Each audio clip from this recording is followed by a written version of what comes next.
Hello movie lovers. Tollywood young director Vijay Kanakamedala డైరెక్షన్లో Bellamkonda Sai Srinivas, Manchu Manoj, Nara రోహితులు main లీడ్స్లో act చేసిన latest movie Bhairavam. Garudan అనే తమిళ్ మూవీ ఆధారంగా తీసిన ఈ మూవీ రిలీజ్కి ముందే మంచి బజ్ని క్రియేట్ చేసుకుంది. ఈ మూవీ ఎలా ఉందో ఈ రివ్యూలో చూద్దాం.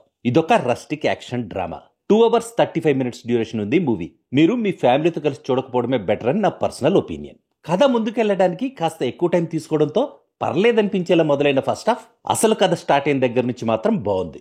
Solid mass interval block second half పై ఇంట్రెస్ట్ ని క్రియేట్ అయ్యేలా చేసింది. కానీ సెకండ్ హాఫ్ మాత్రం ఇంటర్వెల్ ఇచ్చిన హైప్ కు తగ్గట్టు లేదు. ఓవర్ గా ఉన్న ఎలివేషన్స్, ఎక్సెసివ్ యాక్షన్ సీన్స్ తో పాటు unnecessary songs and love track movie ఫ్లోని దెబ్బతీశాయి.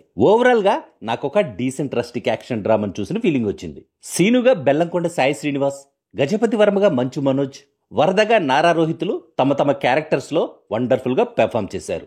వెన్నెలాగా అదితి శంకర్, నీలిమగా ఆనంది, పూర్ణిమగా దివ్య పిళ్ళైలతో పాటు మిగతా సపోర్టింగ్ యాక్టర్స్ అంతా తమ తమ రోల్స్ కి న్యాయం చేసే ప్రయత్నం చేశారు. మూవీలోని ఎలివేషన్స్, యాక్షన్ సీక్వెన్స్ల మీదనే ఎక్కువ ఎఫర్ట్స్ పెట్టిన డైరెక్టర్ కథ విషయంలో ఇంకొంచెం కేర్ తీసుకుని ఉంటే మూవీ రిజల్ట్ ఇంకా బాగుండేదనిపించింది.